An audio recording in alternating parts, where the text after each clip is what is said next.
Welcome to the 2021 WoodWorks Wood Design Awards.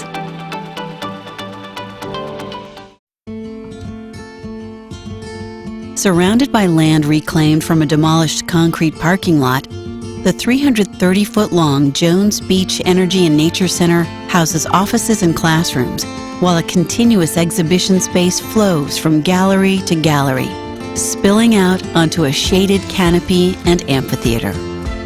nARCHITECTS designed the silhouette of the mass timber roof structure, framed with glulam beams and wood decking, to evoke a series of waves that reflect the center's mission of environmental education.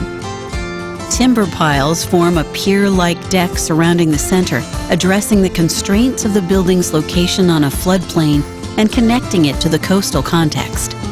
The natural patina of the cedar cladding will fade to silver, blending with its natural setting. Inside, the warmth of wood welcomes visitors, creating a comfortable atmosphere that promotes learning. The Net Zero building generates as much energy as it consumes from its 260 rooftop solar panels.